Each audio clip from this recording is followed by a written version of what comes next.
नमस्कार, आप देख रहे हैं क्राइम तक। मैं हूं अश्विनी सिंह। कोलकाता डॉक्टर का जिस तरह से रेप किया गया, रेप के बाद उसे मौत के घाट उतार दिया गया, लगातार डॉक्टर प्रोटेस्ट कर रहे हैं। इस केस को लेकर अब सीबीआई जांच भी कर रही है। सीबीआई ने आरोपी संजय को गिरफ्तार भी किया, अपनी कस्टडी में लिया, जिसके बाद वो मौका वारदात का मुआयना करने पहुंचती है और तमाम चीजों पर, तमाम पहलुओं पर संजय से पूछताछ करती है। अब ताजा मामला जो है, इस केस को लेकर एक नया बड़ा खुलासा हुआ है। दरअसल आपको बता दें कि द ललन टॉप को एक इंटरव्यू दिया गया था, जिसमें जो डॉक्टर है यानी ट्रेनी डॉक्टर पीड़िता जो है, उनके ही सीनियर डॉक्टर रहे हैं, उनके साथ काम करने वाले डॉक्टर रहे हैं, जिन्होंने ललन टॉप को इंटरव्यू दिया, जिसमें उन्होंने वो खुलासे किए हैं कि 3 महीने पहले भी उस हॉस्पिटल में कुछ ऐसा हुआ था, जिसके बाद एक ट्रेनी डॉक्टर ने कंप्लेन किया था। आखिर वो क्या कंप्लेन था और किसके रिगार्डिंग था, इस वीडियो में बात करेंगे। और उस कंप्लेन को लेकर ये अस्पताल प्रशासन ने क्या किया था, क्या कदम उठाए थे, इन तमाम पहलुओं पर आपको आगे बताएंगे। दरअसल ये डॉक्टर है जो उनके साथ 1 साल सीनियर थे। ये उस पीड़िता के साथ आना जाना था, वहाँ पे रहते थे, उस हॉस्पिटल में काम करते थे, तो जाहिर सी बात है एज अ कलीग आप उसे ज़्यादा जानना पहचानना हो जाएगा। ये ट्रेनी डॉक्टर को काफ़ी अच्छे से जानते थे। 9 तारीख की रात ये उस हॉस्पिटल में नहीं थे, लेकिन जब अगली ही सुबह यानी 9 तारीख की सुबह जब अस्पताल पहुंचते हैं, तो वहाँ का मंजर देख के, वहाँ का जो भीड़ होता है उसे देखकर वो पूछते हैं कि आखिर हुआ क्या है। जिसके बाद पूछते पूछते वो भीड़ तक पहुँच जाते हैं सेमिनार हॉल जाते हैं तो देखते हैं कि कोई कुछ बोल नहीं रहा था, सिर्फ इतना कह रहा था कि अरे उसने तो ये हो गया, उसके साथ तो ये हो गया। हालांकि उनका कहना था कि पहले अस्पताल प्रशासन ने ये कहा था कि उस लड़की ने यानी ट्रेनी डॉक्टर ने खुद से मौत को गले लगा दिया था, लेकिन जिस अवस्था में उसकी लाश पड़ी थी सेमिनार हॉल में, उसे लेकर जाहिर सी बात है कि सभी के मन में क्वेश्चन उठ रहे थे, सवाल उठ रहे थे। वो सवाल उनके कलीग डॉक्टरों ने पहले उठाया था, जिसके बाद इस केस को लेकर बवाल मचने लगा। शुरुआत में तो पुलिस ने कुछ और कहानी बताई, अस्पताल वालों ने कुछ और कहानी बताई, वहीं पीड़िता के जो माता पिता होते हैं वो जब सामने आते हैं तो वो जो कहानी बताते हैं उससे तो तमाम चीजें कटघरे में आकर खड़ी हो जाती है, चाहे वो पुलिस हो चाहे वो अस्पताल हो। अब इस केस में जो ट्रेनी डॉक्टर का फ्रेंड रहे हैं वो सामने आए हैं। उन्होंने बताया कि जब वो उस अस्पताल में गए थे, उस सेमिनार हॉल में गए थे, तो उन्होंने देखा कि वहाँ का मंजर बहुत ही भयावह था। वो बयान नहीं कर पा रहे थे, जिस अवस्था में उस पीड़िता डॉक्टर की लाश पड़ी थी वो खुद बयान नहीं कर पा रहे थे। हालांकि कई खबरें ऐसी हैं, हम भी वो तमाम चीज़ें सोचकर हमें भी सोचने पे मजबूर कर दिया जाता है कि आखिर इस तरह से जघन्य अपराध को कैसे संजय ने अंजाम दिया होगा। यहाँ तक तो कहानी ठीक थी। इसके आगे जो ट्रेनी डॉक्टर के सीनियर दोस्त थे, उन्होंने खुलासा किया है कि अगर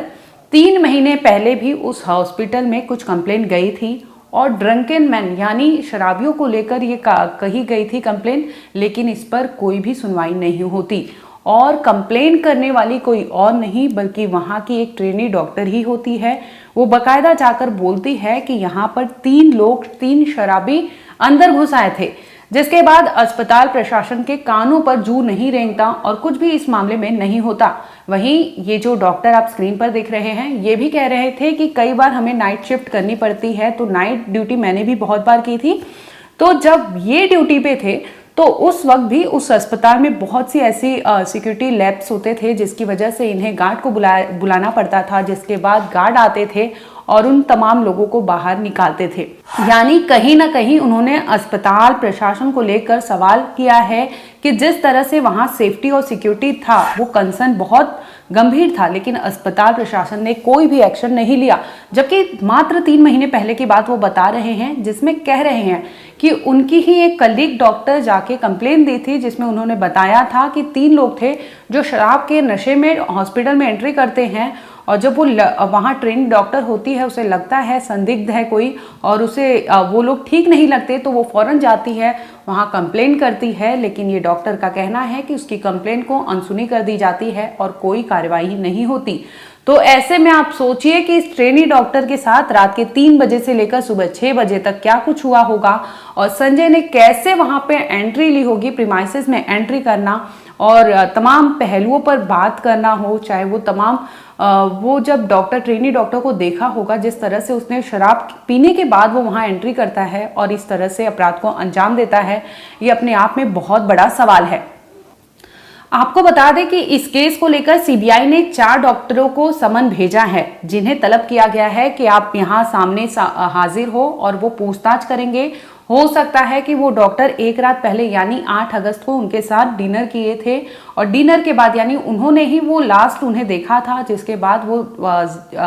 जब मिलती है तो वो मृत अवस्था में पाई जाती है, वो जिंदा नहीं होती। इसके साथ ही हॉस्पिटल के कई आला अफसर हैं जिन्हें सीबीआई तलब कर चुकी है, उनसे पूछताछ कर रही है कि आखिर इस इतने बड़े सरकारी मेडिकल कॉलेज में इस तरह से सिक्योरिटी ब्रीच की जाती है, लैप्सेस दिखाई दे रहे हैं। और ये पहला मामला नहीं था, इसके पहले भी कई ऐसे केस आरोप लग चुके हैं इस हॉस्पिटल के अगेंस्ट, फिर भी कार्रवाई कोई इतनी ठोस कार्रवाई नहीं की गई है। आखिर क्यों? किसे बचाया जा रहा है? किसके नक्शे कदम पे ये सारी चीजें होती है? किसके नाक के नीचे ये सारी चीजें हो जाती है? और लोग हैं कि कोशिश करते हैं कि ये केस दब जाए। ठीक ये केस, ये ट्रेनी डॉक्टर के केस में भी यही होता है कि जैसे ही मामले का खुलासा होता है तो हॉस्पिटल वाले फैमिली को फोन करके बोलते हैं कि तुम्हारी बेटी ने मौत को गले लगा लिया है। वहीं पुलिस जब पहुंचती है तो पुलिस को भी सूचना हॉस्पिटल वालों ने देरी से दी थी। आखिर क्यों?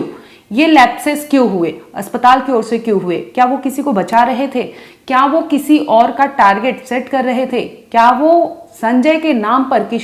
किसी और को छूट दे रहे थे? ये तमाम चीजें सीबीआई अब सामने रखेगी और पूछताछ करने वाली है। वहीं इस डॉक्टर की बात करें, सीनियर डॉक्टर जो सामने आए हैं, इन्होंने कहा कि वो मीडिया से वही बातचीत करने के लिए अपॉइंट किए गए हैं जिसमें उन्होंने अपने पॉइंट्स जब रखे हैं तो वो काफी वैलिड पॉइंट्स हैं। आपको एक एक कर बताते हैं कि आखिर इस सीनियर डॉक्टर ने अपनी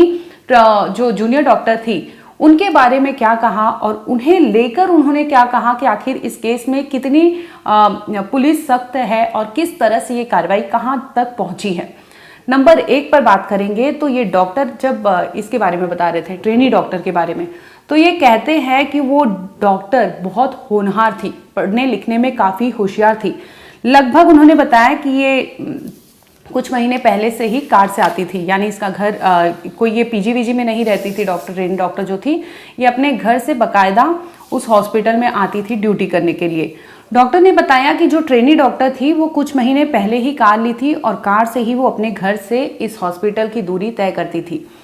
इसके साथ ही उन्होंने कुछ ऐसे भी बात बताया जो लेकर ये मतलब सवाल उठाता है कि आखिर हॉस्पिटल वालों ने ये क्यों किया होगा।